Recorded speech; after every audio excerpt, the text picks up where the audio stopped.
Hello guys and welcome back to my Fate Grand Order Ordeal Call 1 Paper Moon gameplay. Alright, let's continue the story. I think we are almost at the end. This is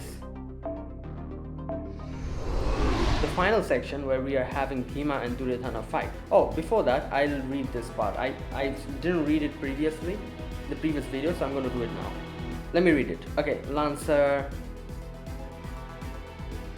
Here we go. He's currently an alter ego Lancer detached from his main body. He's like an alter ego of servitude. Right, we got to know that previously. Alright, Assassin. She has the personality of the one who desires love for herself, an aspect of her that is typically hidden behind the love she should have for all of humanity. So in the world of Paper Moon, she should be considered the alter ego of longing love. Right. And then we have... Here we go. Lancer's master, Cerejeira. Okay. Deep in her heart, she desires to make amends for her guilt. We still do not know who is Cerejeira based off on. I think every single other character we know, she's the only one who's still a mystery. Okay. Aish is an alter ego, isolated type master, a virtual persona made from the isolate experimental directive, taking advantage of the fact that Duryodhana is also encapsulated his brothers. A piece of berserker that turned into an alter ego was made into an independent personality to become a master. In other words, she has the persona of Dusala, the 100 princess, one and only younger sister. Yeah, there you go. And anything else? I think that is it, right? Yeah. Okay, let us continue. So it was revealed who Ayus is. And or Ayus realized herself who she is. So there you go. Can I ask you a favor? Please take me to him. But what about... I know, I'm in bad shape. But if I don't go now, I'll miss my chance. It's okay, I just want to stand on equal footing with Lancer's master. I'm sure Lancer won't try to come after me. Alright, I'll carry you there. Then you can lean on my shoulder. Thanks, now we are talking. We are still working together after all, aren't we?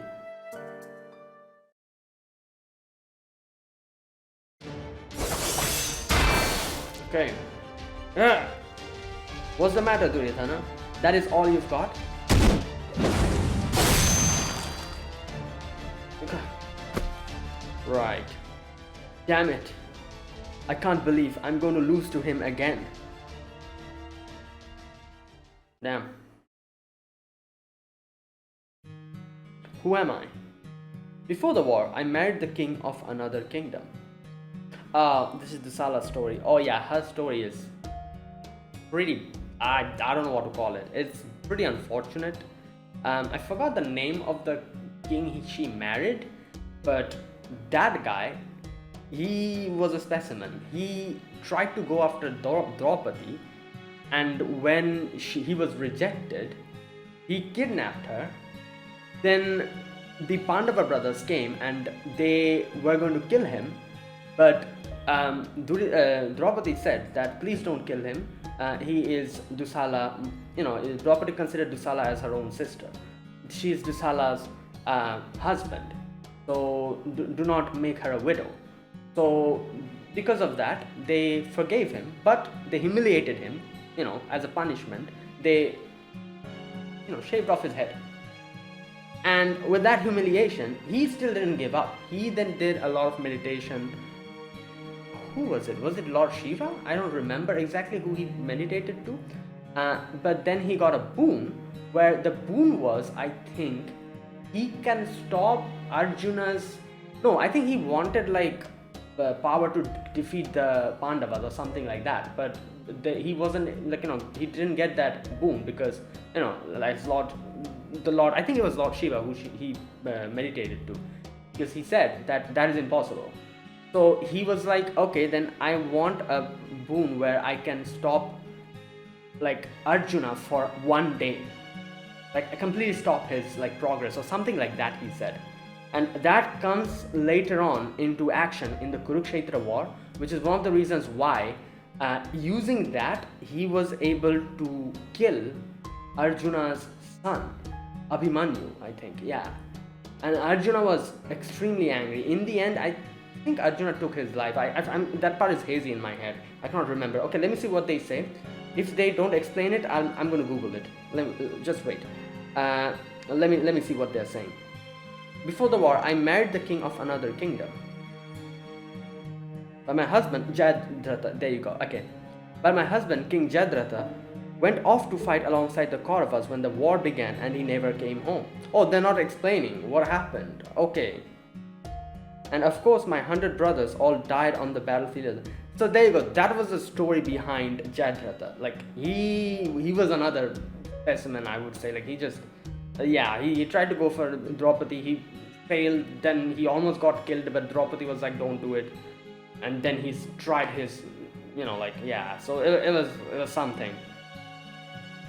And of course, all my 100 brothers all died on the battlefield as well. I never got to see their bodies. I only heard about their deaths when Arjuna visited my kingdom after the war. That was when I knew my brothers, my entire bloodline was gone. No trace of them remained in this world. My brothers' reputations may not exactly have been sterling, but they were still my family. So of course I wished to see them again, just one more time. No, why stop there? I wish I could have been with them. I wish I could have fought with them. This may not be how I imagined it, but to think my wish was being granted all this time.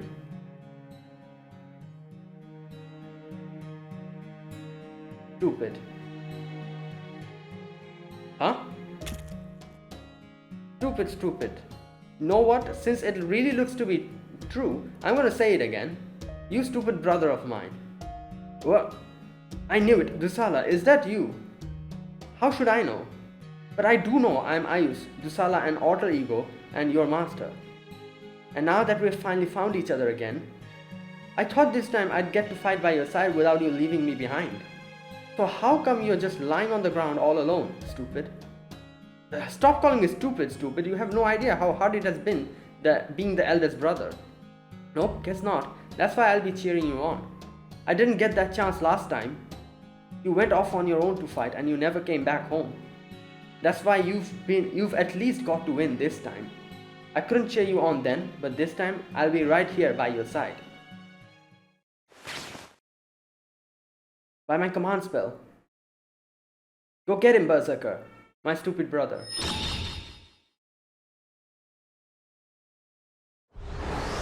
Oh. Damn.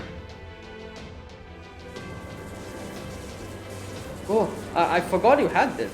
Why didn't you use it sooner, you cheapskate? I don't think that's how it works. If she uses it, it's done. It's one and only thing. Because you were in such a bad shape, you have burst if I poured so much energy into you.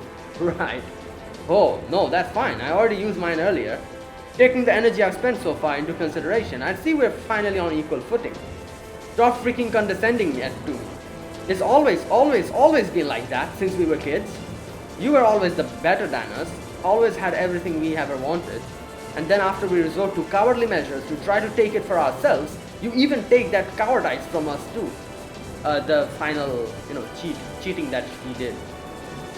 You and Arjuna never let us keep anything for ourselves. But now I have the chance. If I can beat you now that you're just an ordinary hero, I'll finally get everything I want. Die, Bhima.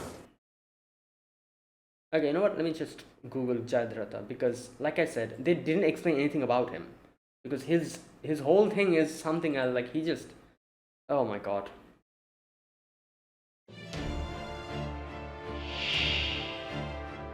Right. Okay, let me do the fighting and then I'm going to read Jadratha's part a little bit. Alright, damn, both. Okay, so we are Berserker here. Let me see. So we are increasing attack, together with something I like.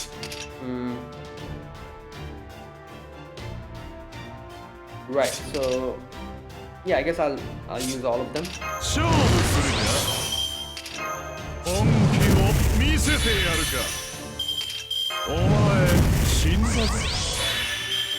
Right, now let's do this.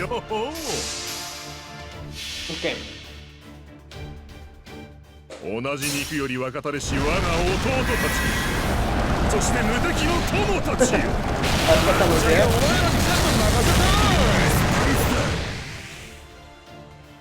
これが賢いやり方だ。 Up the crit didn't hit. This one hit. Okay.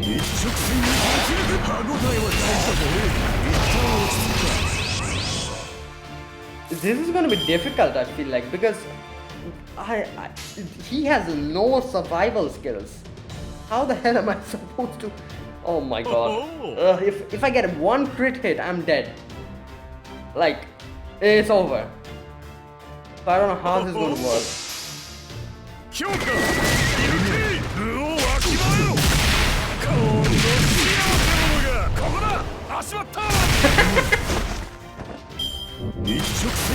Oh no, oh no.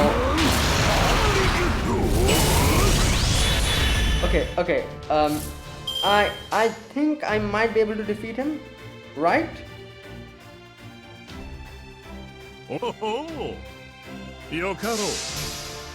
Yeah, you know what? I think I'll be able to defeat him. 同じ肉より若たれし我が弟たち、そして無敵の友たちよ。ぶっちゃけお前らに全部任せた。 Okay, come on, please. これが賢いやり方だ。ほらほら。Oh no no no no no.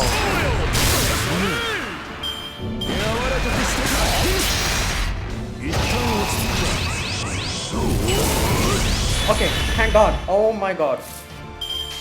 Bro, I was like, it's done. よかろう。強化。ゆき、武をわきまえろ。この幸せ者がわし様が手を下すまでもない。あくびみてえなもんだ。 What the? Yeah, you're dead, bro. Zero. Your HP is zero. 我が地に眠る風神の力よ。今こそぶちめためろ。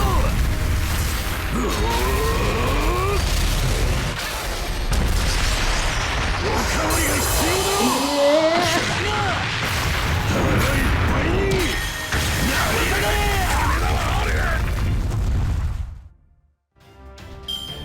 Oh, so this is a whole ass scripted battle. Fantastic.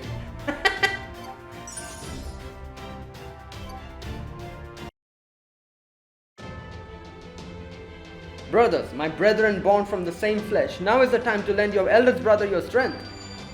Oh, he's using an NP. Jai Karava.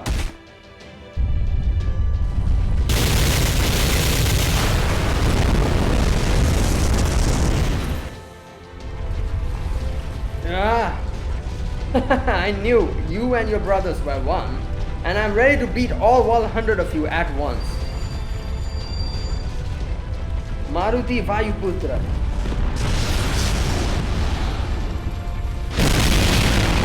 Right.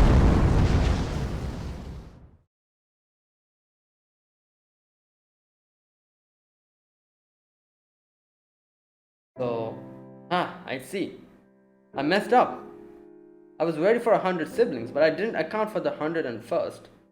Oh yeah, Dusala. And I am as I am now. That little difference was all it took. You see that? I won. I finally beat you. What were you thinking, stupid? You don't look like you've won at all. Does this mean it's a draw? I guess it doesn't matter. Oh well. Right, now what? Okay. Alright, you know what? Let me read about Jayadar Brother. I talked about his whole thing before. But like I said, the ending part of him, I don't remember that much. So...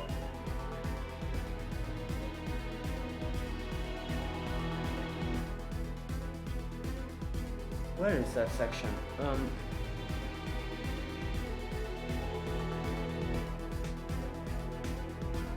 Alright, here we go.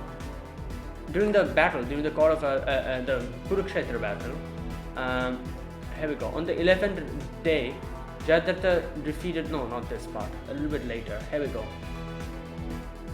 Here we go. On the 13th day, when the Chakravyuha Chakra Vyuha is launched by Dronacharya, Arjuna's son Abhimanyu manages to enter the formation. He intends for the Pandava forces to follow him and smash the formation from the inside. However, Jayadratha moves to close the gap and Shiva's boon triggers as he is able to hold all the Pandava brothers and their allies at bay. Oh, it was all the Pandava brothers, not Arjuna only. Okay, I think I messed that up. As part of the Kaurava strategy, Arjuna and Krishna busy battling Shusharama and Trigata army elsewhere. With no aid, Abhimanyu is trapped and brutally killed by Kaurava warriors. So yeah, Abhimanyu was Arjuna's son. Abhimanyu's death is a gigantic blow to the Pandavas. In particular, Draupadi, Yudhishthira and Bhim feel guilty for not killing Jayadratha when they had the chance. Arjuna blames Jayadratha to be the cause of Abhimanyu's death and vows to kill him on the very next day before sunset, vowing that if he fails, he would immolate himself. This sets the stage for the epic 14-day battle. Yeah. So, the way he dies is... where is that part? Okay, Dronacharya arranged a combination of 3 vyuhas in order to protect Jayadratha from Arjuna. The Shakta vyuha, the cart formation, the Shuchi Mukha vyuha, the needle formation, and finally the Padma vyuha, the lotus formation. Bhima, Satyaki and Arjuna tear through the Kaurava army, but as warrior after warrior collapses to defend Jayadratha, it becomes clear that Arjuna could not reach him before sunset. As a climactic moment with the sun nearly set and thousands of warriors still between... Oh, I remember this part. I forgot about this part. Krishna made sure to trick them into thinking the sun had set. And they were like, oh, we won. And Jayadratha came out and immediately Arjuna took him out. So that happened. Here we go. At the climactic moment with the sun nearly set and thousands of warriors still between Arjuna and Jayadratha, Krishna sends his Sudarshana Chakra in order to obscure the sun and create an illusion of sunset. Kaurava warriors rejoice over Arjuna's defeat and look forward to his imminent burning. Jayadratha is relieved that he was saved and comes out of the formation to mock Arjuna. With Jayadratha now in Arjuna's reach, Krishna frees the sun from his illusion and points out to Jayadratha, telling Arjuna to decapitate him with a divine arrow that would carry the severed head far and drop it in the lap of Jayadratha's father. Arjuna quickly shoots the divine arrow at Jayadratha, decapitating him. Jayadratha's head is taken with the arrow far into the battlefield, finally landing on the lap of his father, Vridakshatara. His father has been granted a boon that whosoever would be responsible for his son's severe head falling onto his ground would have his own head burst into 100 pieces. Okay, I didn't know this part. Therefore, when Vridakshatara, horrified at having his son fall in his lap, hurriedly got up, it fell into the ground, killing Vridakshatara himself at that very moment. This part I didn't know actually. Okay, that's interesting. I learned something new myself. The whole falling, the head falling into the ground, I didn't know about that. Okay, wow. Alright, so there you go. That is Jayadratha's story. Right. They didn't really explain it here. They just said like, oh, like, you know, yeah. So that's Dushala's, you know, husband. Both Bhima and Duryodhana have suffered irreparable damage to their spirit cores. It is only a matter of time until they disappear. This would seem to mark the end of your Holy Grail war. If this is what the stars have decided, then so be it. Although I still don't understand where I went wrong. Well, I can only offer my opinion on the matter, but I do not think it was wrong to focus on alter egos. You don't? No, there are things which only they can do, no question about that. I think it may all come back to the reason servants in general have names, personalities and egos in the first place. Do you know why that is, Fujimaru? More or less? You think it is because it is better if they do? Well, yeah, like, why, like, you know, like each of them have their own names and like it makes them who they are, so, right? Okay, just a second, guys.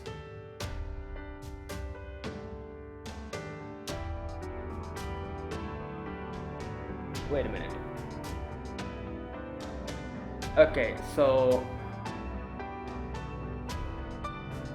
Alright. What the hell just happened here? Just a minute.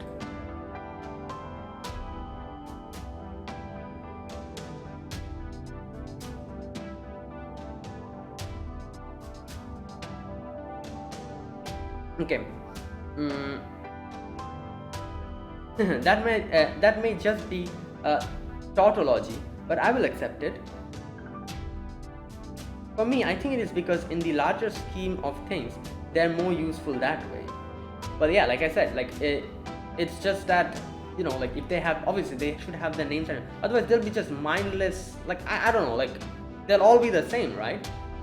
Like Artoria Pendragon is Artoria Pendragon because that is what she is, you know, like that's how her legend works, that's how her Excalibur works.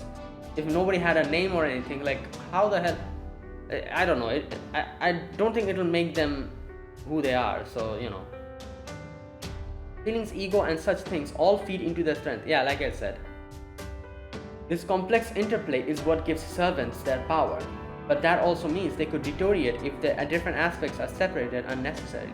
True. Yeah, for example, Bhima, his whole action over there baffled me so much. I was like, how the hell is a Pandava killing someone from the back and running away when it's time to fight against injustice? And that baffled me so much. I was like, what the hell is going on here? But yeah, then they explain it's because they isolated part of his whole thing. So you cannot simply bolster their numbers with a one-size-fits-all approach and call it good. If you require evidence, only take a look around. Those two may have fared okay, but Rider and Caster's alter ego versions did not work at all, if you ask me. Rider and Caster's alter ego. Yeah, true. In fact, I think there's a very good chance they ended up weaker than the originals. Right. One who tried to be no more than a tool, even if it meant pretending to be evil to escape his lord shunning him. Rider, the alter ego of hypocrisy. That is a crazy name. The isolated personality of a fictional character that lay inside his inspiration spirit origin. Caster, the alter ego of fabrication. Good point. Looking at the analysis of what has transpired, I cannot deny that possibility. I did observe a significant amount of power in Saber, the alter ego of love and loathing. But I will admit that in the case of those two alter egos, some aspects shattered their overall balance. Yeah, okay. And yet I wasn't able to calculate the result. I failed to reach the answer. Why is that?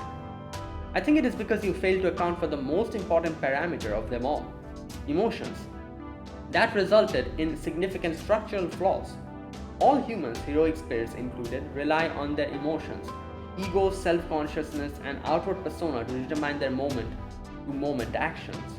They are complex interweave of numerous alter egos all laid atop one another. Yeah, that is arguably what makes humans human. But you are an AI. Your existence revolves around fulfilling a single command.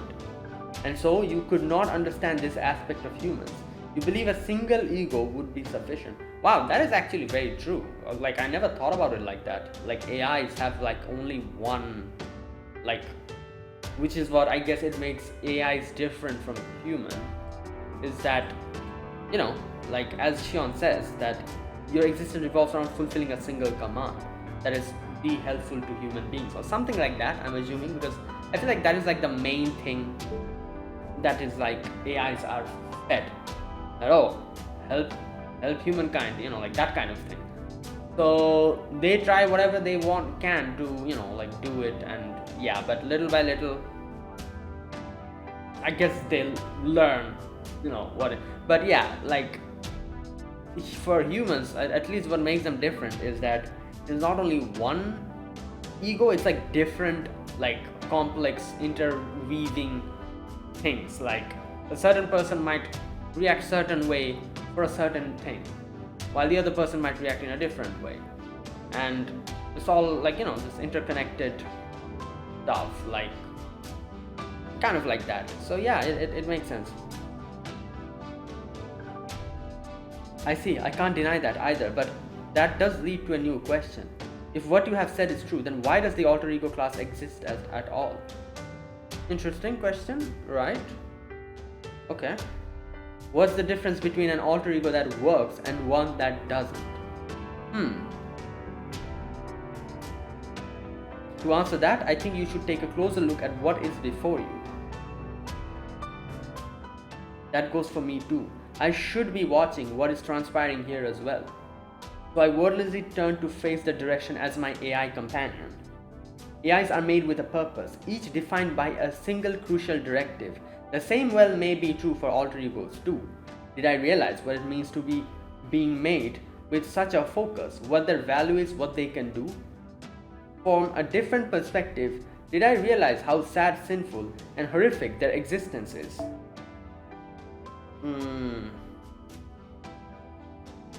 Okay, right. And at the heart of it all, did I realize what it truly means to be an alter ego? I have to face the truth for myself. Well, this is why the Ordeal call exists. Like we have to understand each of the extra classes in a deeper manner. Sorry, Master, I left my excitement go to my head. We still don't know who the hell Cerejeira is. Who is she? Like, we know, her here, but is she based on someone we should know? Before I go, I should probably at least ask you this. Did you get what you wished for? I don't know. For me, this was never about anything more than making amends for my own selfish peace of mind. That said, I do think this meant something. Once this war is properly over, it won't be long before our days are peaceful again. Sakura may not be here anymore, and I might not be able to get involved directly, but I do feel like I was at least able to affirm her wish right up to the end. Yeah, you did your best you could for someone else's wish. Who cares if it came from less than positive place? It's the truth, and you should be proud of that.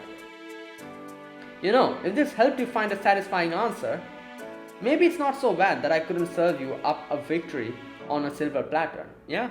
Like, it actually made her understand. Like, loss made her understand. What's so funny? I just realized something. I won more battles than I can count in life, but here I am completely satisfied in defeat. Sure, there were those times when Hanuman wiped the floor with me to show off how strong he truly was. Oh yeah, there was a section where it's a funny story where Hanuman was just there. I'm sure you know who Hanuman is, right? He's from the he's also one of the avatars of Vayu, like a child of Vayu or something like that. I'm forgetting. But yeah, he was just there laid on the ground and his tail was on the way, and Bhima was like, oh, I need to go there, and he didn't want to disrespect him by putting his leg over him and going over him. So he was like, can you please move? And Hanuman was like, oh, move my tail and then go. It's fine, I'll just lay here. Bhima tried to move Hanuman's tail and he couldn't budge it.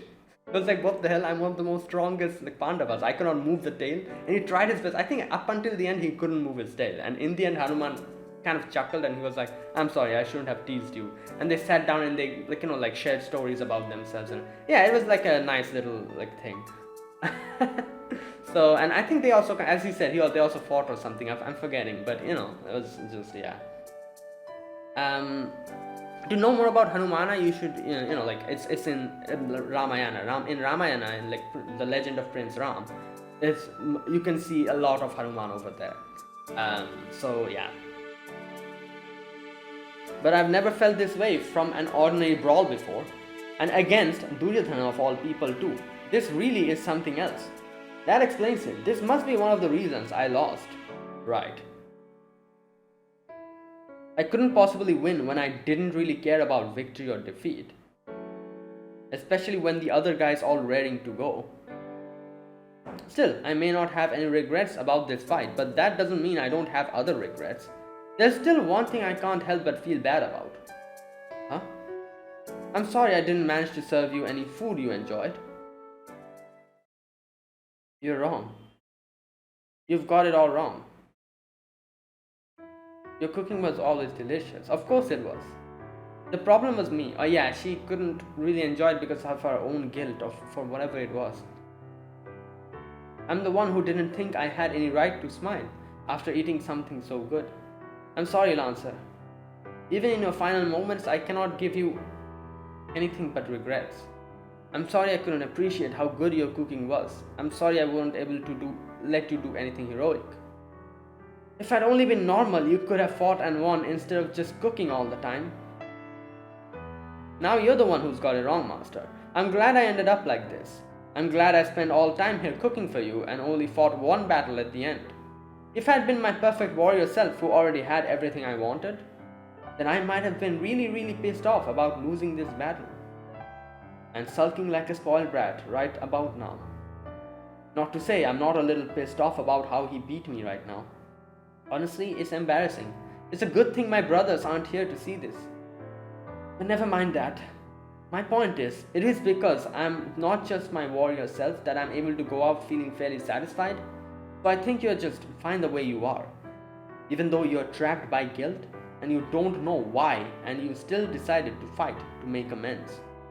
That tells me you're gonna be alright. I don't know if this will mean anything to you, but I hope you can make amends for the guilt you harbor so deep inside one day too. Yeah, I hope I can too. Do you think I can? I already taught you the trick. Just do what you want to do.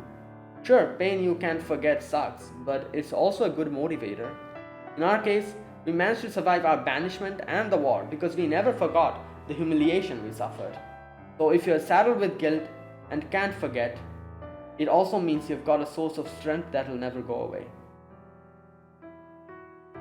That's a better way to use your guilt than letting it overwhelm you until you can't do anything at all. Can't forget about it? Make it work for you. Turn it into fuel that'll keep you moving forward forever. Fuel that'll keep you going on no matter the difficulties or hardships you face down the road. Yeah, you're right. I'm going to start using this guilt as a motivation I'll never ever forget. And let it help me walk the path I want to take.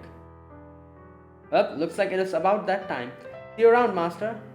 Next time we meet, I'll cook you a meal so good you won't be able to help smiling once you've tried it. Count on it. Yeah, I can't wait.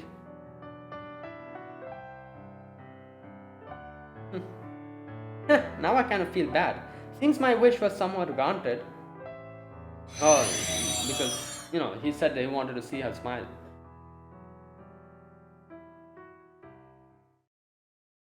We still don't know who she is. Are they not going to reveal this? What's going on?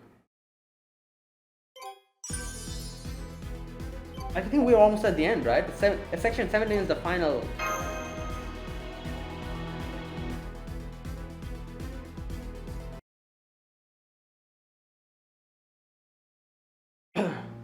In the end, he never even tried to hit me below the navel. Oh, this is Duryodhana. It got me thinking, what did it mean that he didn't try? What does it mean he didn't try? What was he thinking back then when he did it? Was the personality that chose not to resort to such a trick always there within him? Yeah. The more I think about it... Hang on, what am I doing? Who cares? Thinking about it won't change me, him, or the past. All that matters is that today I won. At long last, it's my time to shine. Let the good Duryodhana times begin.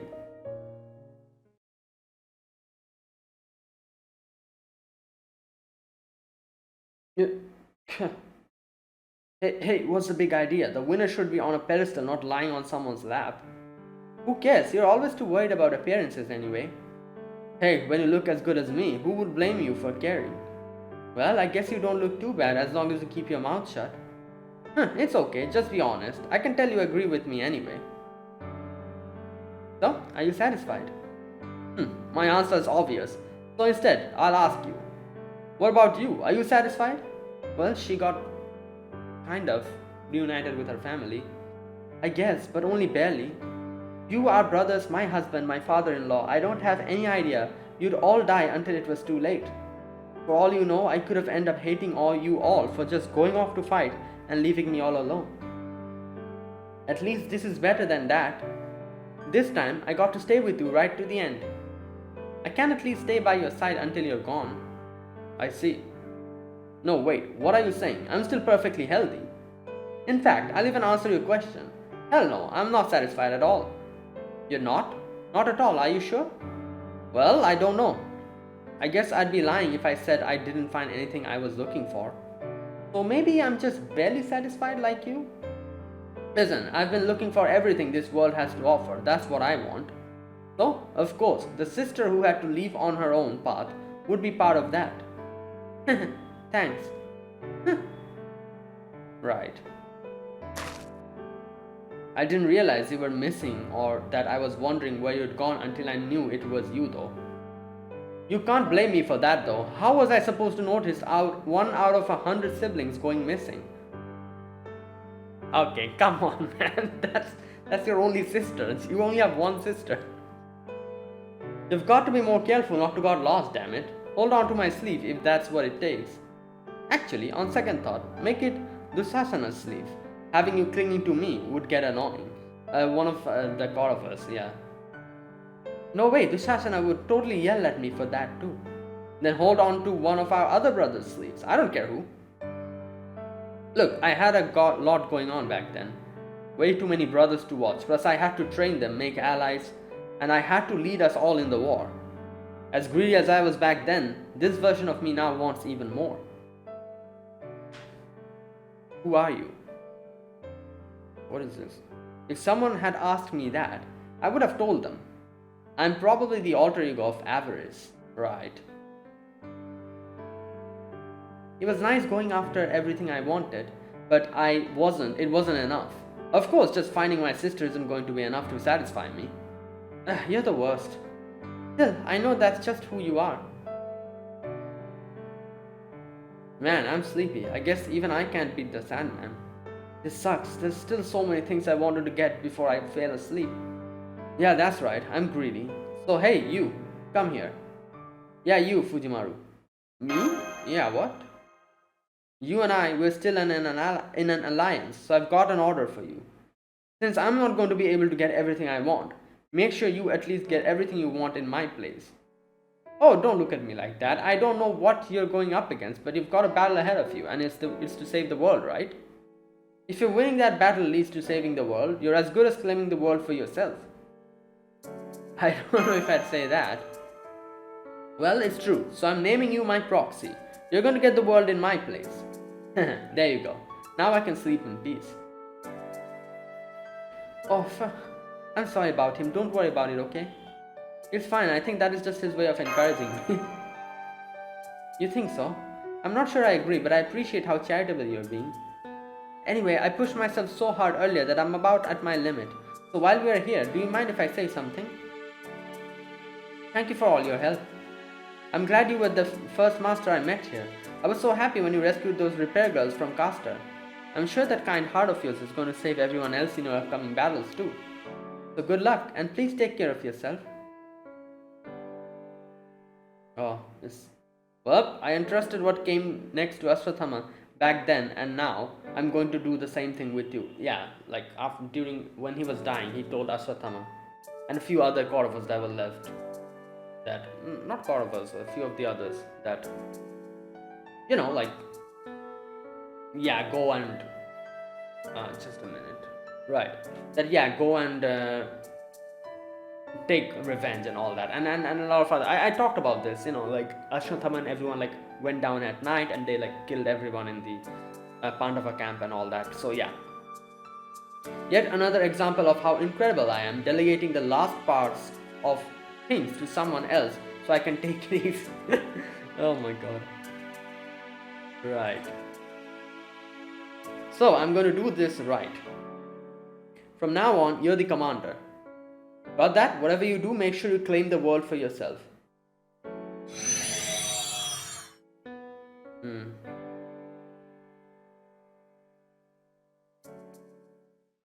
Right.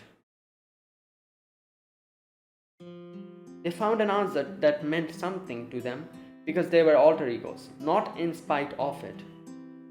I think that was true for at least some of the servants in this world as well. Yeah?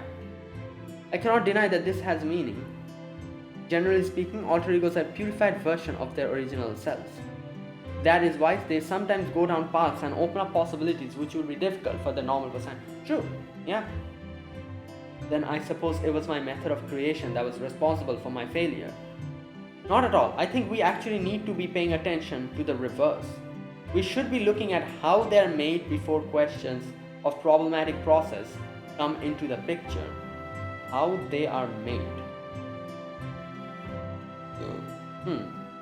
The question we need to ask is not how do we purify people and create alter egos.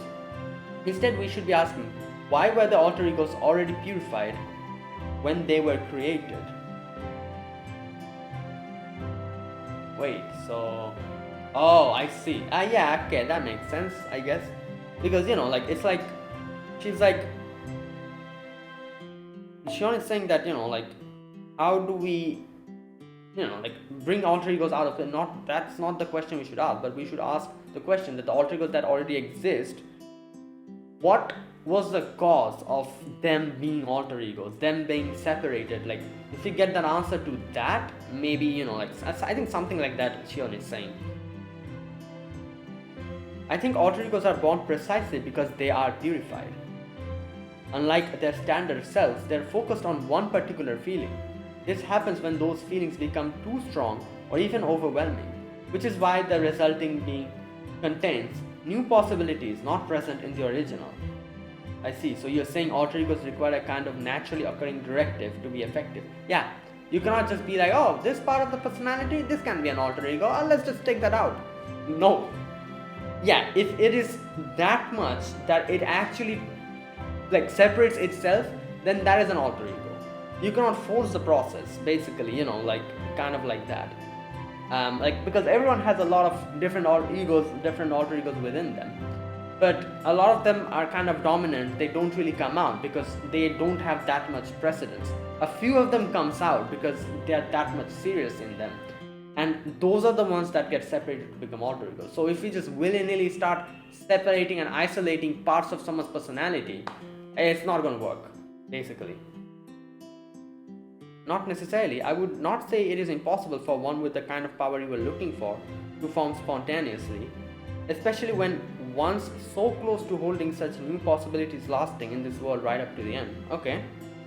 Conversely, it is also not guaranteed that such an alter ego would form spontaneously, even time a given being naturally possesses. Wait, what? Oh no.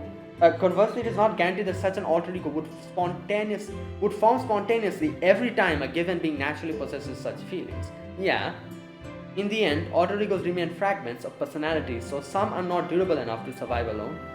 I think that is probably why so many of them end up tied to multiple divinities. Interesting. I see. Okay, yeah, that makes sense. At any rate, it seems clear now that creating alter egos by forcefully separating personality was never likely to yield any kind of power we would need. Then it seems mine truly was just a twisted equation, that it was akin to searching for meaning in the starry sky, and allowing myself to be so dazzled by the sheer number of them that I included paper moons, I floated myself in the answer. Oh wow. Damn. Numbers and twisted meaning. If anything here is twisted, it is your own natures. You have already created countless alter egos. You agreed that they make excellent additions to fighting force. Why is one alter ego acceptable, but not 100? What makes 10 permissible, not 1,000 taboo? Your inability to answer that is what makes it twisted. One alter ego or not, it makes no difference.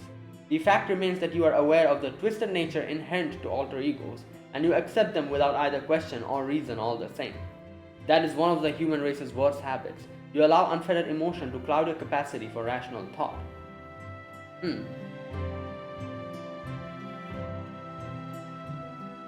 It is true, using alter egos is twisted regardless of how many. But I want to think that doesn't make it wrong. Why is that? Oh wow, because they're at peace with the fact that they're alter egos. Okay, right, okay. And I think that means it's probably okay. I see, so you trust the alter egos in Chaldea. Right, so, okay, interesting. Yeah, I guess that's a good answer because, you know, as Fujimura was saying, like, yeah, it is wrong. Like, we're like isolating part of the, like, you know, like we're using isolated parts of the personality to, you know, but if they are at peace with that, then I think it's okay. So basically I see, so you trust the alter egos in Chaldea. You believe the fact that they formed naturally is proof that they are right to exist. So you don't have to find a reason, it already existed inside of them. Now I understand. What seemed twisted at first may actually be a series of righteous things layered atop one another. I can't deny that, too, is a possibility. Even if astronomically speaking, It seems like a miracle, so unlikely as to be practically impossible. Yes, failing to realize that is probably the most important reason for my calculations having go awry. Emotions, people, alter egos, the ways beings' wills, power, and personalities exist and intermingle. I see now that I should have tried to study those things more closely from my vantage point here on this paper moon. Okay. I've reached my final processing phase. It won't be long now before this conversational interface and the dust of Osiris AI Holy Grail War system disappear. Suffice to say, you're going to be quite thoroughly rebooted, bruh. So there will not be any room left for irregularities. I wonder what's going to happen to this world, yeah? It's a conceptual world, so the conceptual paper moon world also hangs to the power of microscopic Holy Grail that's spawned here. Once you retrieve the Holy Grail, there will be no way left to observe it. From the outside, you will only see a paper moon working normally as any other device. So, what will we see on the inside? Right. I can only estimate based on the information to hand, but it may be that this world will continue to operate as it did before the Holy Grail War began. I see. In that case, I have a favor to ask. Okay. That is fine. I can lay out a path before we go. Consider it a bonus. What? Besides, the winner of this Holy Grail War was always meant to become this world's central governing AI. Right. And when that happened, you, that is, the personality known as Rani 12, would be merged with them and disappear.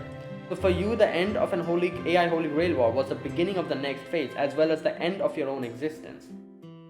A small price to pay for the greater good. As long as my functionality is carried over, that is all that matters. Alright, this may be something of a ceremonial position, but I will set it so that you will become the next central governing AI once the position is vacant. Cerejeira. Yeah, because she's the only one left here, okay. And from there, I just need to keep things running normally from somewhere no one will see me. Well, if I can keep Grow and the other areas all working like normal, maybe it'll be enough to let Sakura rest in peace. By the way, what sort of alter ego AI was Cerejeira? Yeah, thank you. After, like, all this, like, we still don't know. Cerejeira was just an experimental as the master of Berserker. Okay, so I put it together at the last minute in response to the shape events were taking. She is...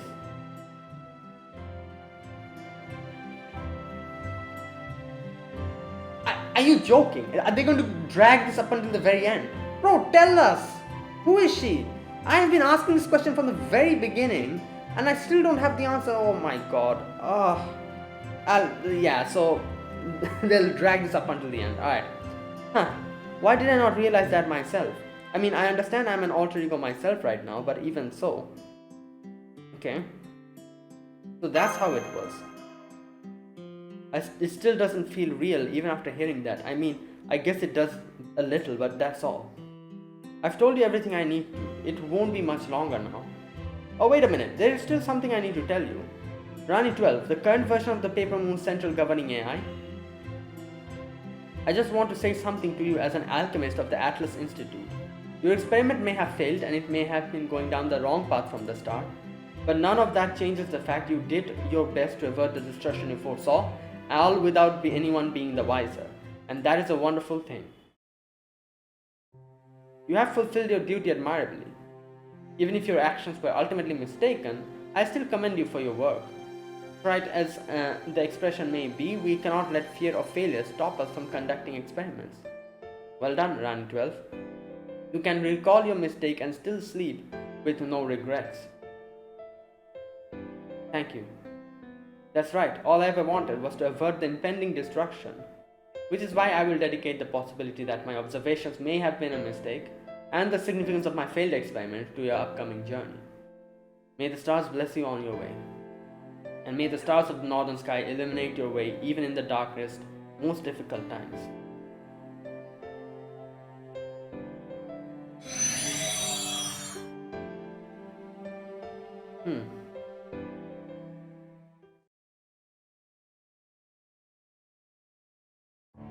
Alright, while we did not plan to come here, it is still good manners to leave a place cleaner than you found it. I can at least make sure everything is in proper place. Oh. Now I just opened a spirit on escape gate with which to log out. I think I will make it a door to make the metaphor clear. Okay. Alright, we can go. Is there anything else before we leave? Yeah, I at least know what I have to say now. If you ever meet again, I hope we can talk. That's all. Of course, I'd be glad to. Wait. See you. Is she one of the people that we know? Wait a minute. I never thought about that. Is she like Karok or something? I don't know. That's a wild guess I'm taking, but you know, his personality and everything and his guilt.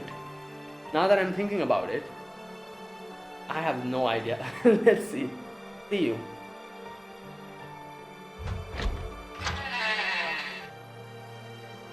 No, I just remembered. This will be the end of this version of me too. Yeah. So let me say this now, Fujimaru. Especially since I do not want to bring back any regrets to my outside self. I'm glad I got to go on this adventure with you. It was a lovely dream.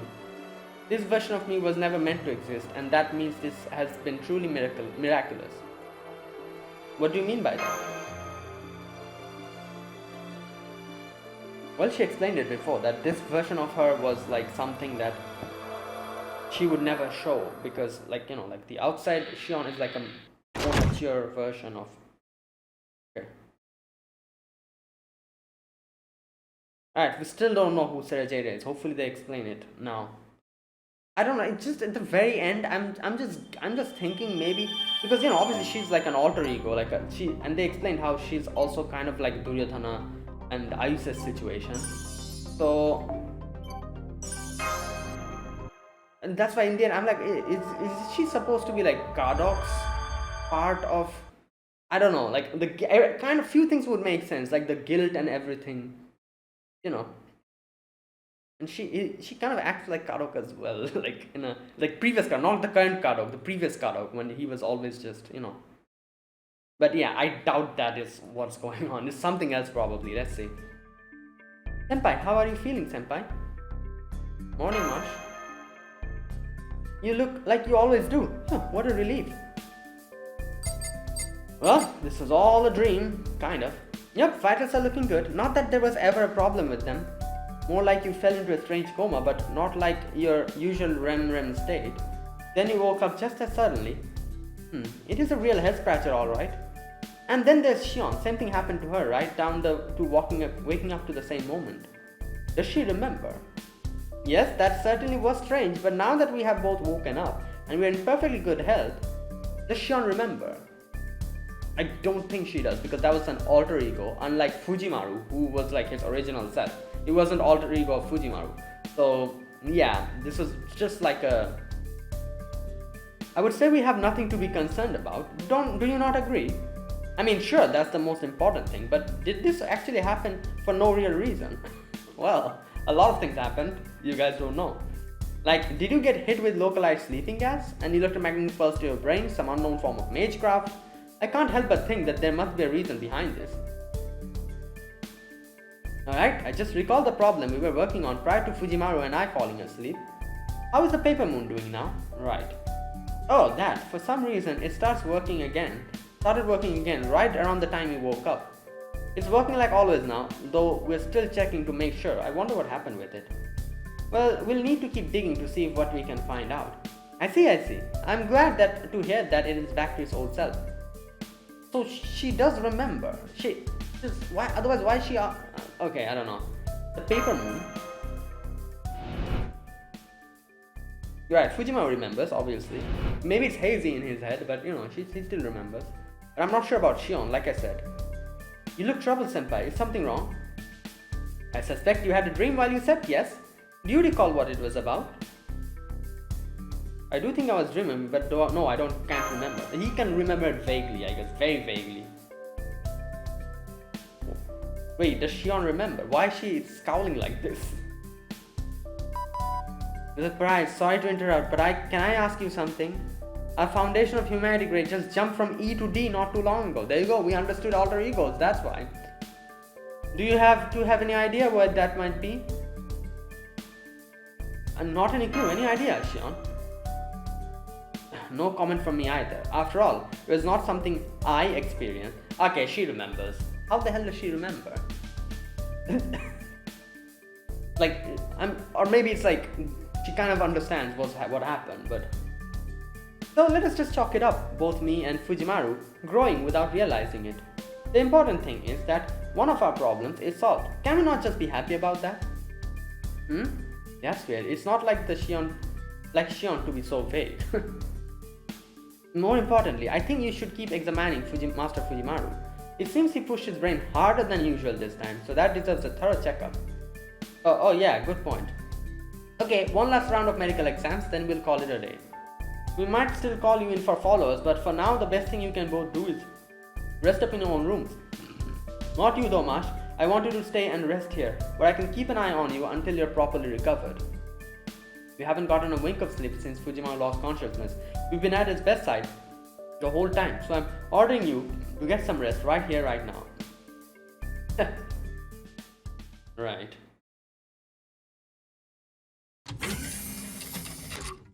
Okay. Oh, I get the feeling you're about to have an unusual visitor. Mama? I would like to see what happens next, but my room is off that way, so I will wish you good night. Huh? Hey, can I talk to you for a second?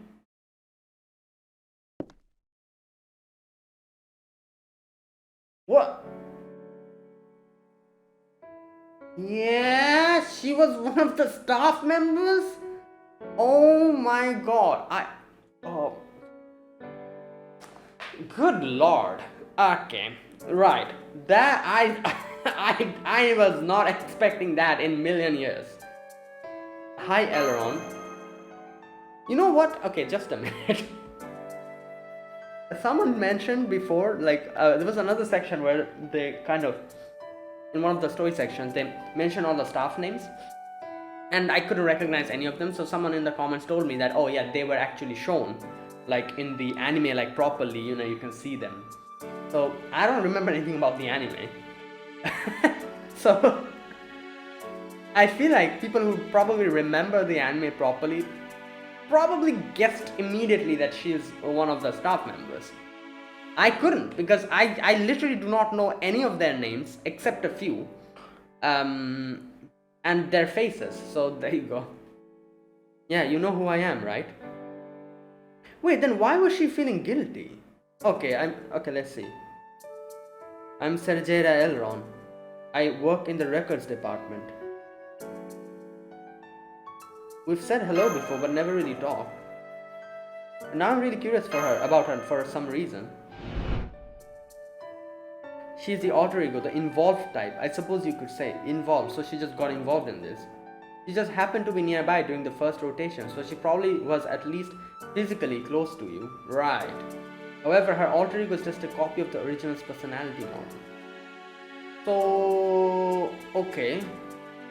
So she has no direct connection to her counterpart in the outside world. Wait, so what? Oh, so it's just a copy. So oh, right. Okay. I see.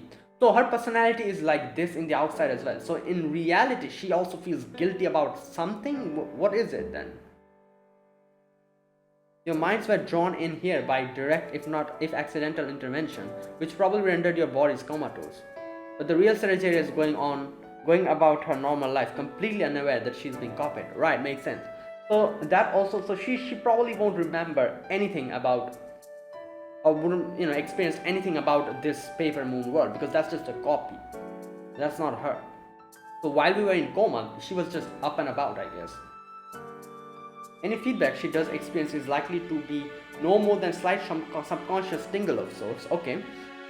The reason there is such a difference between you two and her is that, well, she was already in a state of mind that made her very easy to copy. Okay. Whereas the two of you fell in here entirely by accident. That's why she became an official master AI and you didn't. Ah, alright. I can only guess, but I believe she may have already been slightly mentally unstable, such that it would be easy for a fragment of her personality to be detached. Right. She was likely experiencing the kind of instability which would make her dislike who she is and look for a chance to be at becoming someone else. Hey. Yes? Ah! Don't shout like that, you scared me.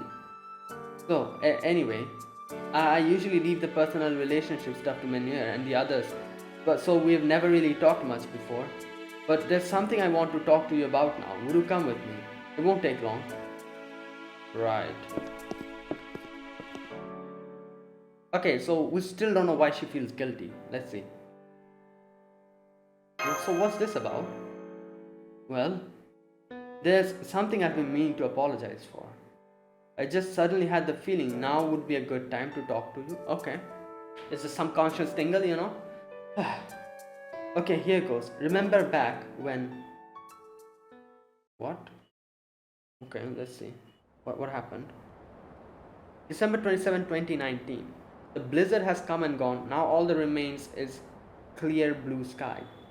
Before long, the pale blue is marked by the single black dot of an approaching helicopter. Oh yeah, this is that part of the helicopter brings important passengers and the harsh reality that the end is close at hand.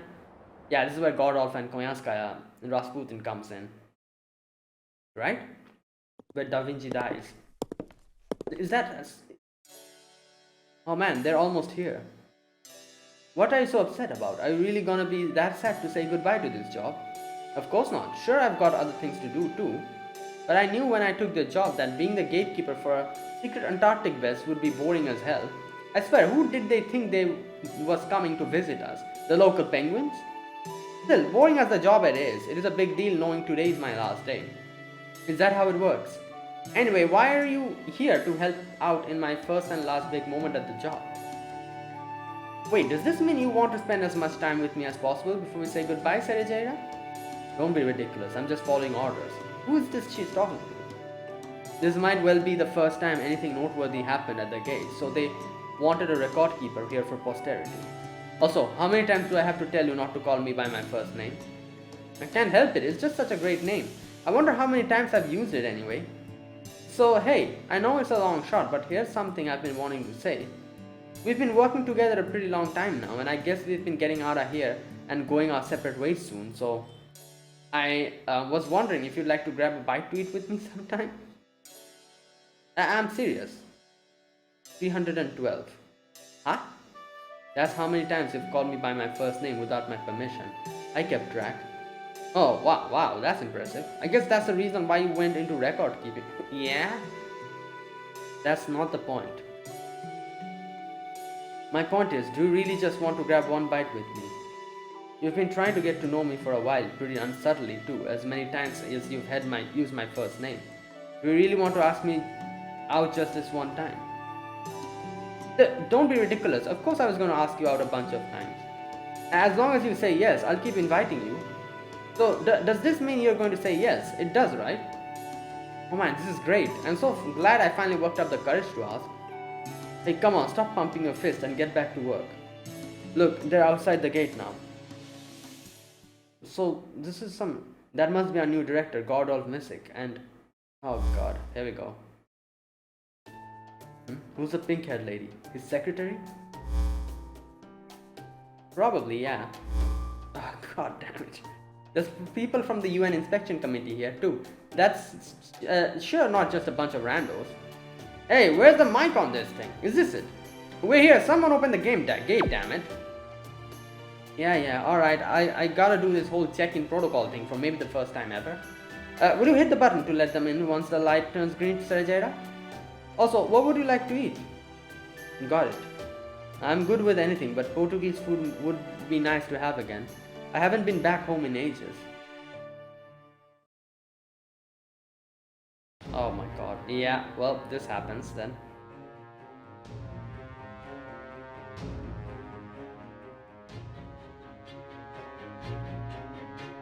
Right.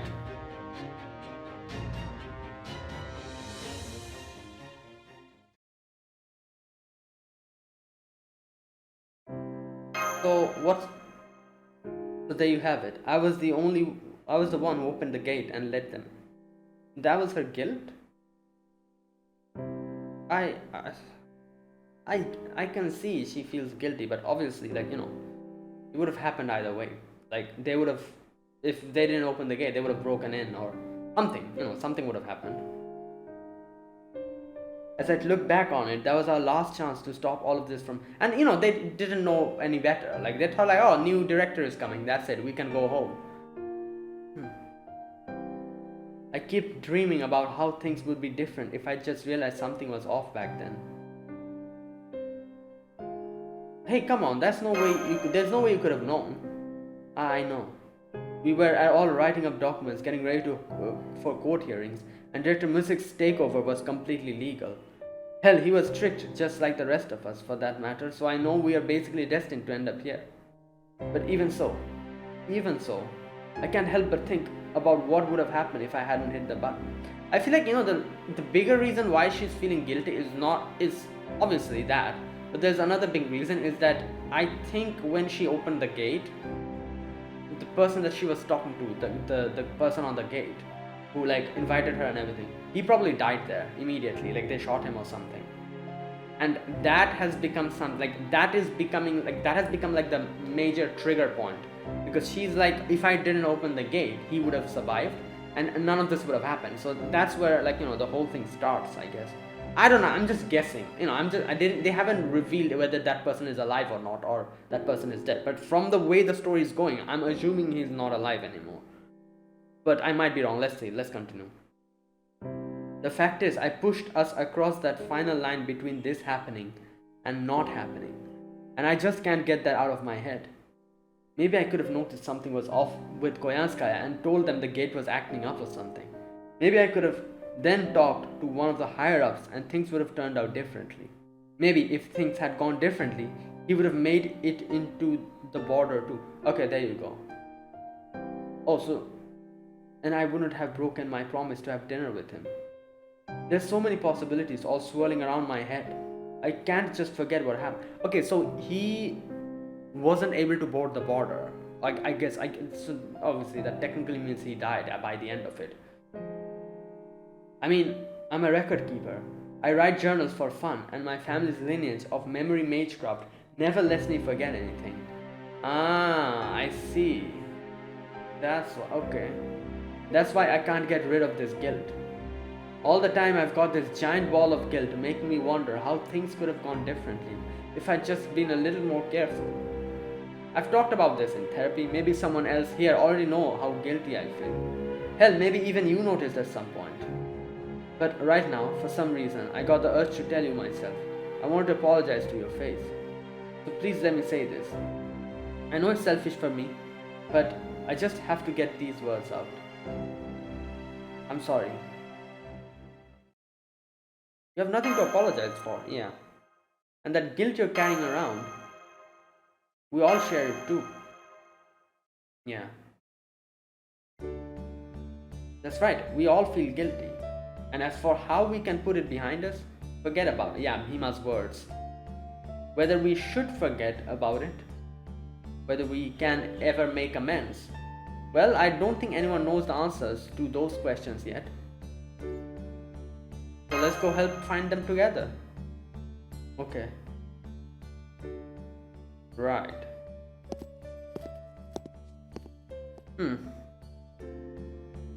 That's right, strange person I feel like I met in a dream. Letting the guilt overwhelm me isn't going to do anyone any good. So even if I can't forget it, I can still use it to fuel me and let it drive me to do what I can how I want. And I'm going to trust that one day that'll be enough to finally make amends. Right. Alright, so now we know who Cerejeira is. She's one of the staff members. I was not really expecting that. I was thinking like of some legends related to Bhima or something. Okay.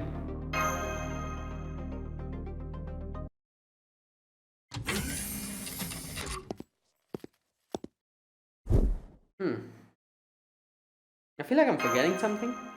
Where's Karma? Kind of lonely, anxious. Oh, there she is. Oh, how so? Go on, tell me, what did you forget? What's got you feeling lonely? Huh? Weird, I think I just went away. Really now? What's all that about? They say you were in a coma or something and none of them knew why. So I thought I'd stop by to see if there were any fun changes in you.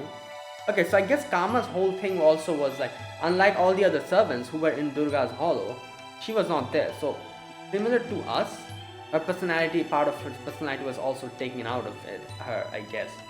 I don't think she I don't think she herself went there. It was just a part of her alter ego. The part of her love and longing, that part was extracted.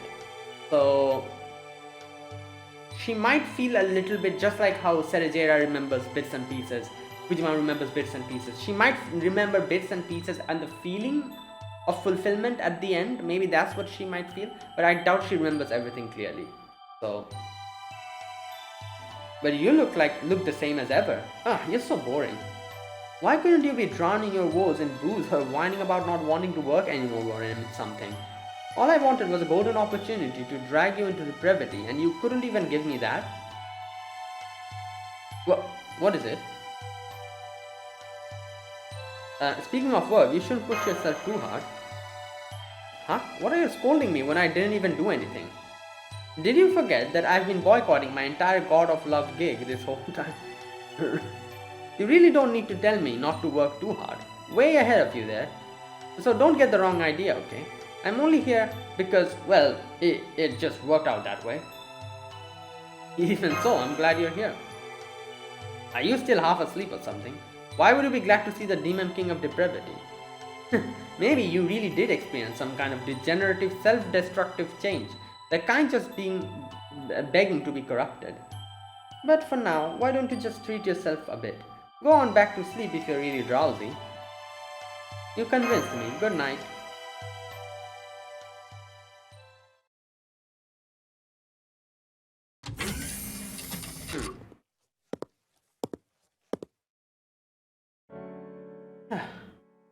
It could be that the alter egos wanted to materialize.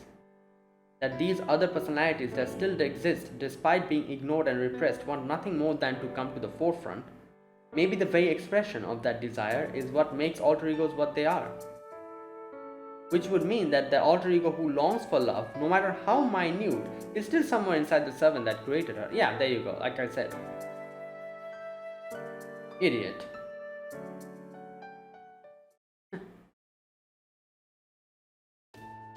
Well, that was certainly embarrassing. Now that I have analyzed Rani 12 and determined how she came about, it is clear this incident was one of the ordeal calls that man told us about. Right. Still quite a surprise to see so much distortion built up on the Paper Moon of all places. He may not have risen to the level of the 7 taboos, but if I still have been a little more diligent, maybe we could have discovered this distortion before it became a problem. Wait, so Shion remembers everything very clearly, unlike anyone of us else here. I think she remembers everything. Like, she literally hinted that. She was like, a few moments ago. As I am meant to be the Paper Moon's caretaker, this has been a humbling experience. The only positive is that, despite being taken by surprise, we were still able to resolve the situation. Everything else simply demonstrates how much room we have for improvement.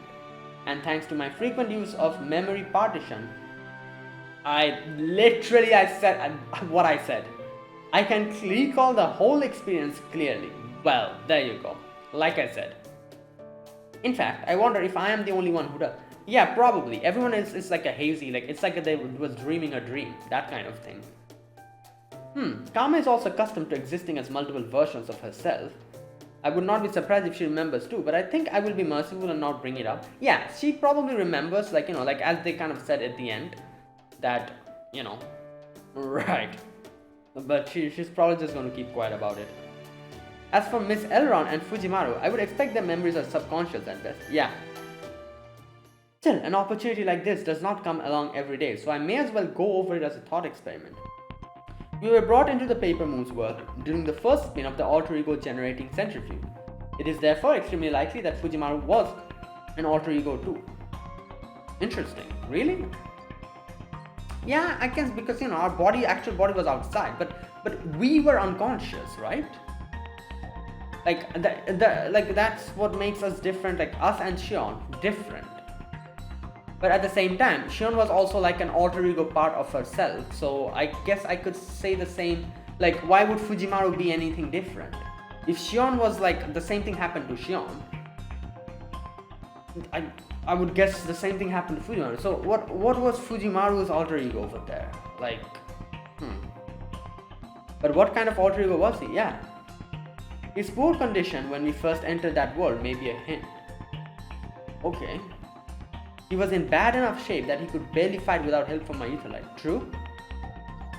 So he was in a suboptimal physical condition for reasons unknown, and that was a discrepancy between his mind and body. Put all this together. Now I see. Wait a minute. Suboptimal physical condition, okay. Discrepancy between his mind and body. So wait a minute. What? Hypothesis 1. He was an alter ego who was fed up with fighting. Okay.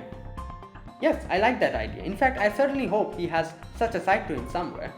Ideally, no human should ever want to fight more than is necessary. If he lacks that trait, then he will never be able to go back to a normal life once the fighting is over. True. That is very true. Let us try the opposite approach. If a given person was excited about fighting a battle for the fate of the world and was neither hesitant or concerned about it, if that person did not have the slightest trace of personality that would push them to avoid fighting when necessary, that person would be a berserker in human form. Something about that would have to be broken. Yeah, true. Such a person would never be able to return to a normal life after the fighting ended. They would continue to seek bloodshed wherever they went. But fortunately, Fujimaru has also demonstrated the strong likelihood that he will not go down that path. Yeah, that is good. That is how he should be. Well, when he used Medusa's virtual noble phantasm mystic code to fight back himself, I did also see that he was completely unafraid to stand on the front line, but the one does not cancel out the other. Yeah, like it doesn't mean he's just going to go crazy berserk and want to seek out bloodshed, There are times in many people's lives when they end up loving someone despite trying to avoid it, and when they fight in hope of not having to fight again. Of course, if he is willing to fight despite being sick of fighting, as long as he has sufficient reason, that is a worrying possibility unto itself. I'm pretty sure that's exactly what it is, right? Like, I doubt Fujimaru wants to fight, but he has to fight because he has to. Otherwise, a lot of the things are just going to go which he loves and that he doesn't want to see go.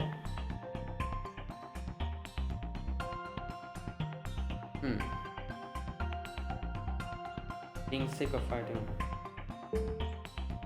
But there is probably nothing we can do there except encourage him to continue seeing a therapist. Another possibility, made perhaps with the benefit of hindsight, is that he did not win the Holy Grail War. Using that as a hint, maybe it was a version of him which was not the last master of humankind and was not responsible for the world's fate. Wait, what? He did not win the Holy Grail War. Isn't that right?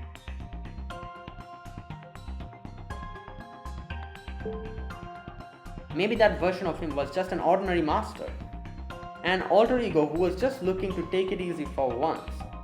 That one seems unlikely. Yeah, like that's just no. Of course, ultimately this is all just conjecture. It would simply be that he was pulled into that world because he was a master with command spells, and that he was the one exception that was never made into an alter ego at all. In that case, his poor physical condition could be chalked up as simple reconstruction error during the limb import process. But is that really it? Because that's what I thought at the beginning at least. But now Shion is saying like, no, maybe not.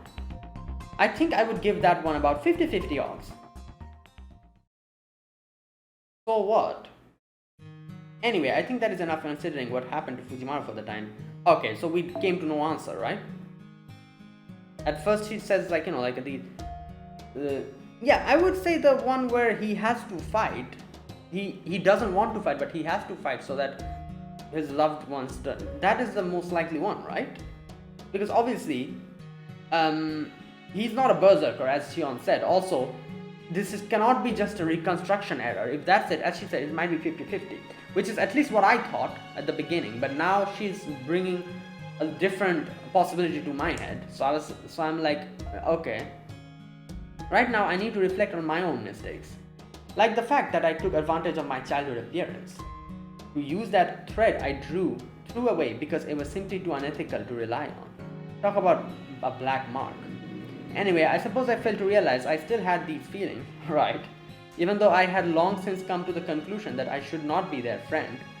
It seems there is still a childish part of me who wants to regardless. That simply will not do. I'd better exercise this memory permanently.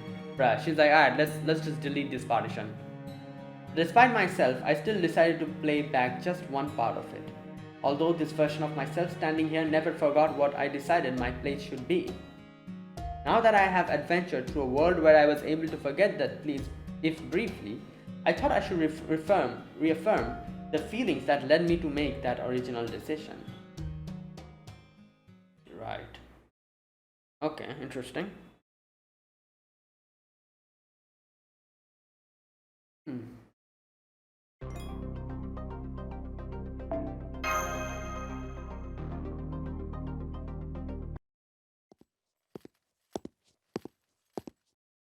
Hey, isn't that... Oh, Yufu. Munch. Not often I see you reading, Shushu. Yeah, what, you got a problem with that? It's some kind of essay that just popped up in the database one day. Oh. It was a good test subject from my emergency excitation response system. But once I used that to materialize it, it didn't have anything better to do than, well, read it. So what's it about? Yeah. It's a treatise on alter egos, how they're formed, the implications of the existence, that kind of thing. Because we were able to clear the... We have been quick to make use of this class of servants despite not understanding their greater significance or their true nature, and perhaps it is time we take a moment to reconsider that choice. I believe doing so will lead us to a greater understanding of alter egos in general, and also help us learn how to make even more effective use of their power. I know, right? Takes itself very seriously. Oh, it goes on to say this too. Alter egos generally appear of their own accord. Yeah.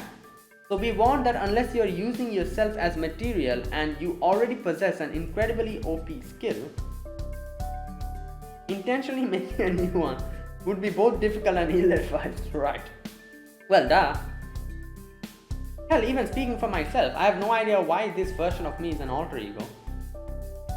Interesting, true. Yeah, this is an alter ego. Right. But you don't regret being one, right? Yeah, she formed naturally. Of course not. I might not know why I came out like this, but I know exactly why I am this way. Obviously, it's because of my deep abiding love for Lady You. Yeah, there you go. That is why. That's the part of this essay I agreed with the most.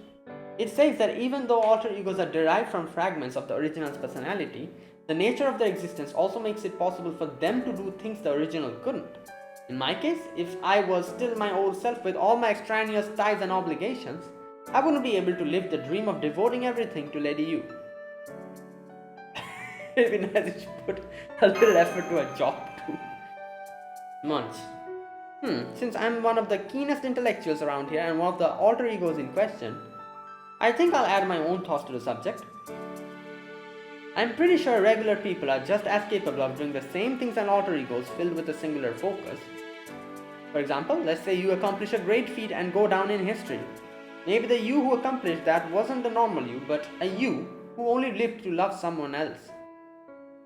Maybe it was a you who just wanted to protect a certain someone even if it cost your life. Or maybe it was a you who cared about killing someone. My point is, maybe as alter egos are just a series of countless moments to moment heroic forms everyone has within them. Wow.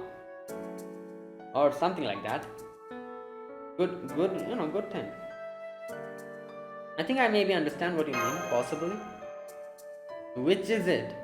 Oh well, it's no big deal. Like I said, I was just reading this because I didn't have anything better to do. Yeah, that's a good explanation, Every single person has certain moments or certain parts of their... Okay, Some old-timey jazz chosen by who knows who echoed throughout the cafeteria. The musician was singing a heartfelt song about how, as long as you believed in them, even artificial creations and paper moons can become as real as anything else. It got me thinking, maybe in the same way Saber fight with swords, and Lancers fight with spears, alter egos fight with the strength that comes from devotion to something besides themselves. Right.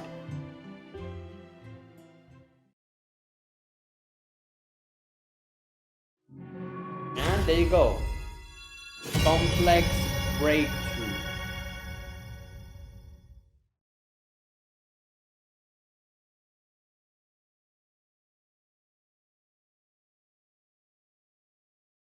Right, I think the alter ego class mode is going to get unlocked now, right?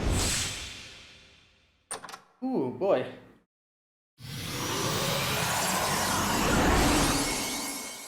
Oh, this thing.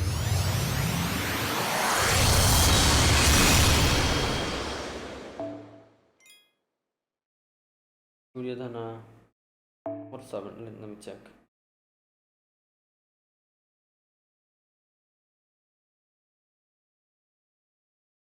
Okay, I'll read all of these later. Yeah, these are like the stories and everything. There we go. In addition to 100 brothers, a single girl was born to the blind king Dhritarashtra and Gandhari. Her name was Dusala. Dusala was born after her mother voiced a desire for a daughter. There you go. In the answer, the sage prepared one final piece of flesh after the previous 100. Dusala eventually married Jayadratha from the Sindhu kingdom. During the Kurukshetra war, Jayadratha sided with Duryodhana, but was ultimately slain by Arjuna. After the war, Arjuna traveled to several regions for Asameda, a horse sacrifice ritual. His travels eventually took him to the Sindhu region. Naturally, tensions were high, but in answer to Dusala's courageous plea, Arjuna called off the battle. 100 of her brothers, her husband, and her in-laws were killed. Resentment and hatred must have raged within her. Even so, she chose to end the cycle of hatred. More than enough blood had been shed. Yeah, and I think they made like the Dusala's, who was it, like son, or was it like grandson or something, into like that region's, like, you know, like ruler or something. Arjuna made it like that. Right. Okay, well, craft essence of paper moon. Okay, what is this?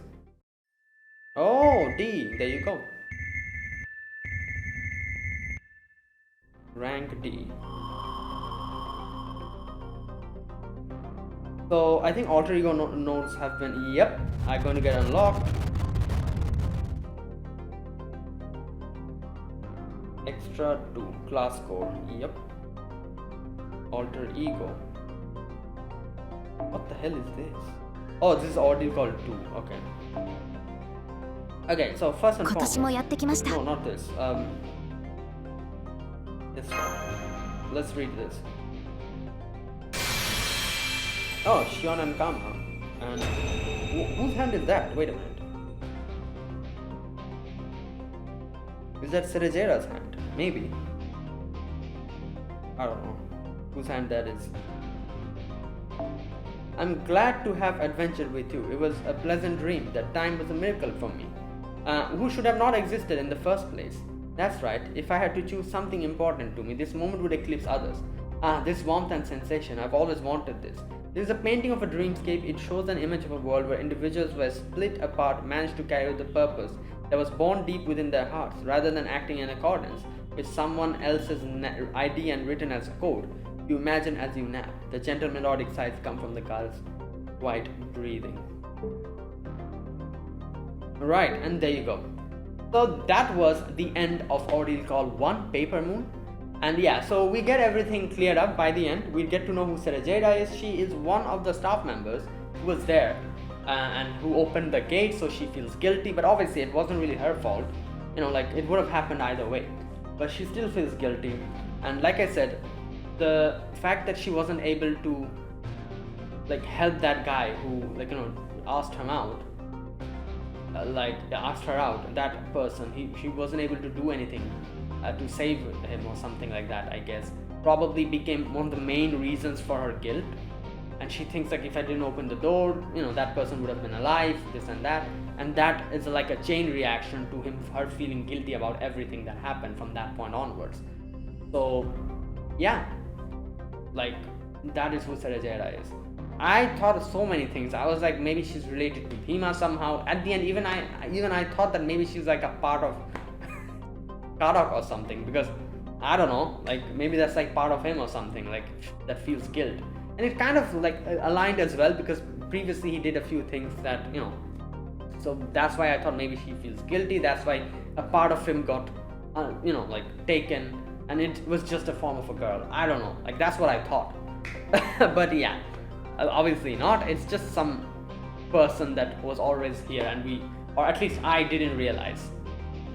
So yeah, wait, so does this mean we're going to see Cerejeira from here onwards, now and then, like Mineur? You know, like now and then small little appearances maybe. Mineur has quite like consistent appearance nowadays, so maybe something like that will happen. We'll get to see Cerejeira in the staff members, you know, and stuff like that. Anyways, that's it. I'll end it here. Overall, that was a really, you know, I really loved this Ordeal call. Obviously, it was, you know, it was fantastic. And we got to know what alter egos are. We were able to truly understand them, and that's why our class score went up to D. So next is Avengers, I think, right? Yeah, which I don't know exactly when it's going to come out. I'm forgetting. I'm guessing it's sometimes next year, right? Or is it this year? When is Ordeal Call 2 coming? Next year, probably. I think so. Let me check, because the next event that will come is the Medusa event, which I'm also going to do, make gameplay video on. But wait a minute, let me just double check. Right, Paper Moon release here. So 2024.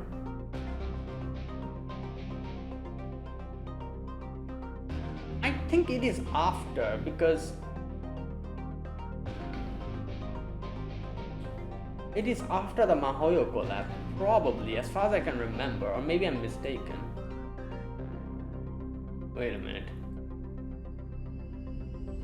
I cannot find it. What the hell?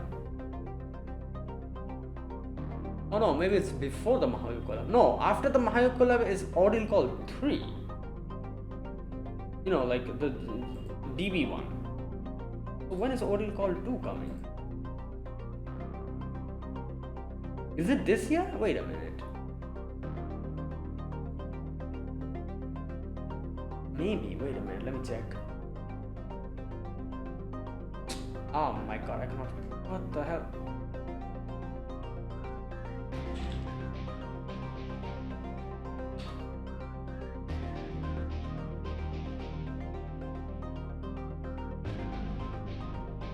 Ordeal Call 2.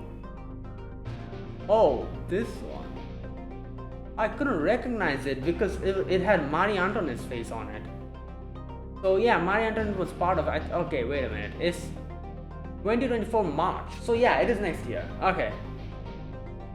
It is before the Mahoyo collab, I think, because I think I remember in JP getting Marie Antoinette Avenger before the Mahoyo characters came in. Wait a minute. Yeah, it's before the Mahoyo collab. So I don't know whether I'll be able to get characters from Ordeal Call 2, because Mahoyo collab is literally after that, and I want each and every character in Mahoyo collab. You know, like I want Alice, I want Aoko. Obviously, like everyone's gonna get Sojiro, like he's free. But yeah, so anyway, I'll think about that next year. A lot of time before that. But yeah, for now, my next target obviously is in summer, an anniversary. You know, like Tonelico and the girls, the roundtable girls are coming. So yeah. Anyways, so yeah, that is it. That was it. That was the end of Ordeal Call 1. Me personally, I liked it. I liked it quite a bit. Obviously, I don't think you can compare this to Lost Spell 7 or Lost Spell 6. Those two are in different leagues of its own. You know, but it was quite good. It was quite good. You know, like yeah, it's I would probably give this Ordeal Call like a 7 out of 10. If like Ordeal Lost Spell 6 and 7 are probably like a 9 out of 10 for me. Like Lost Spell 6 is probably a 9.5 in my books. But this one I'd give it a 7 out of 10. It was good, and I'm probably a little bit more biased because I'm Indian myself, so you know, I feel like I'm giving a little bit extra points for that. 7 out of 10 is good. That's it. There were a few really good sections that I really enjoyed, especially the last half of the story was it picked up, and you know, like I really enjoyed the last half of the story. The first half was a little bit slow, like, you know, it kind of, yeah, but it kind of becomes a lot better at the end. But yeah, that's my impressions on this Ordeal call. So that is it, guys. Thank you for watching. If you guys enjoyed this video, be sure to press the like button, subscribe if you're new to the channel, or you haven't subscribed, comment down below anything you want to say, anything you want to let me know. I'll check them out. That is it. Thank you for watching. I'll see you guys in the next FGO video. Like I said, I will be doing the next event, the Medusa event that's happening, so I'll do that, make gameplay on it. I think it'll start in a few days. So yeah, I'll see you guys then. Until then, goodbye and have a nice day.